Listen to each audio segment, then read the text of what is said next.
பிரியமானவர்களே, ஆண்டவராகிய இயேசு கிறிஸ்துவின் நாமத்தினாலே உங்கள் யாவரையும் அன்போடு கூட நான் வாழ்த்துகிறேன்.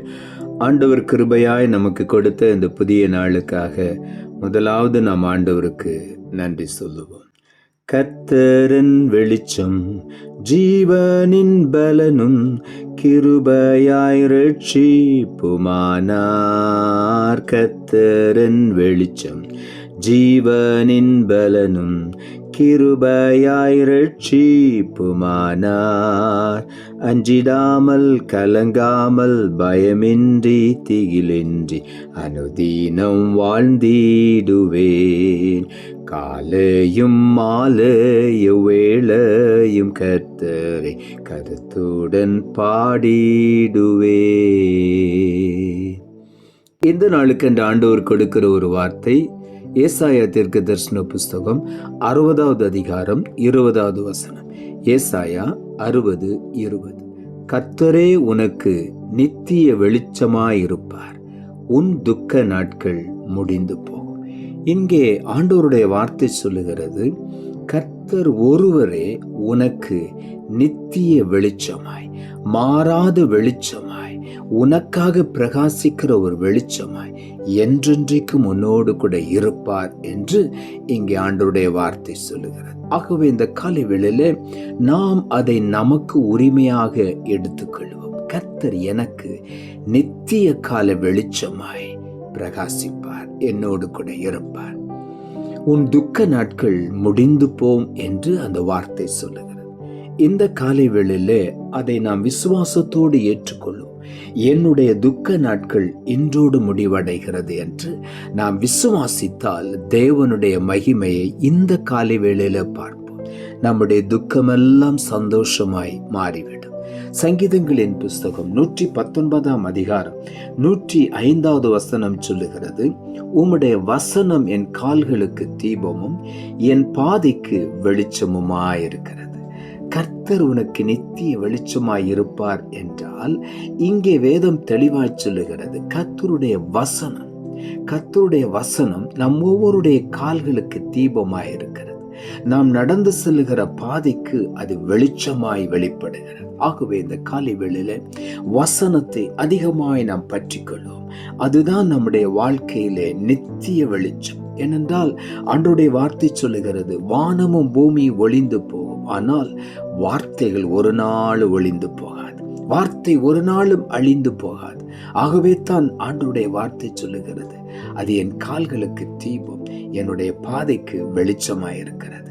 அது என்றென்றைக்கும் நித்திய காலமாய் எனக்கு வெளிச்சம் கொடுக்கிறதா இருக்கிறது. ஆகவே கர்த்தருடைய வசனத்தை நாம் பற்றி கொள்வோம், விடாமல் பிடித்துக் கொள்வோம். அதை அனுதினம் இரவும் பகலும் தியானிப்போம்.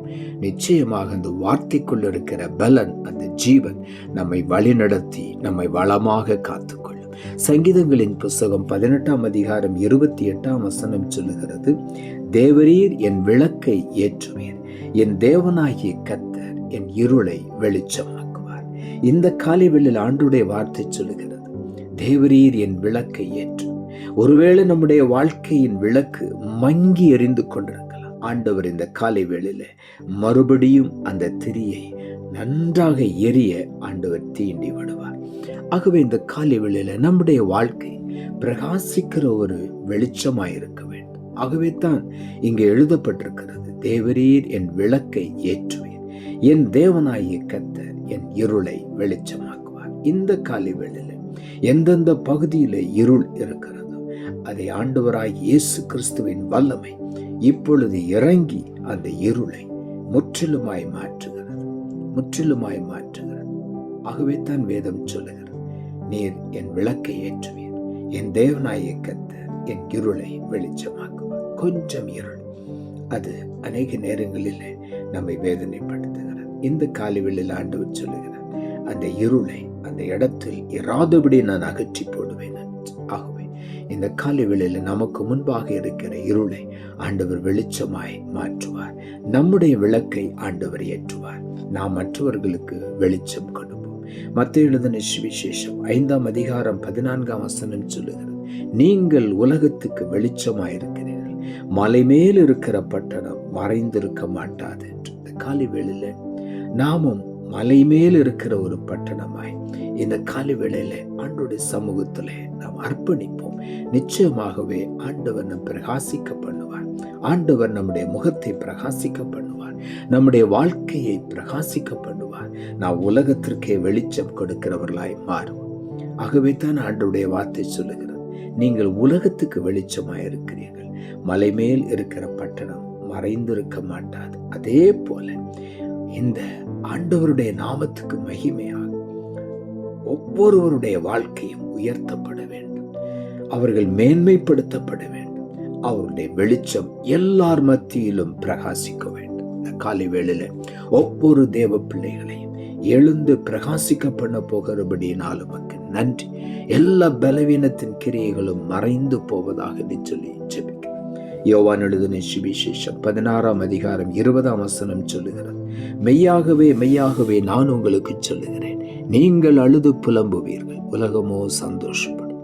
நீங்கள் துக்கப்படுவீர்கள், ஆனாலும் உங்கள் துக்கம் சந்தோஷமாய் மாறும். காலை வேளையில் ஆண்டவர் சொல்லுகிறார், உங்கள் துக்கம் சந்தோஷமாய் மாறும். இந்த காலை வேளையில ஆண்டவர் நமக்கு கொடுத்த இந்த ஜீவனுள்ள வார்த்தைக்காக நாம் நன்றி சொல்லுவோம். நாம் ஜெபிப்போம். அன்புள்ள ஆண்டவரை, கிருபையா நீர் கொடுத்த இந்த புதிய நாளுக்காய் மறுபடியும் நமக்கு நன்றி செலுத்துகிறோம். ஆண்டவர் கொடுத்த ஜீவனுள்ள வார்த்தைக்காக நன்றி. கர்த்தரே உனக்கு நித்திய வெளிச்சமாயிருப்பார். உன் துக்க நாட்கள் முடிந்து போம் என்ற வார்த்தை கொடுத்தேன். வசனத்தை கேட்டுக்கொண்டிருக்கிற ஒவ்வொருடைய வாழ்க்கையிலும் இதுவரையிலும் பலவிதமான துக்கத்தின் நாட்களை கடந்து வந்திருக்கலாம்.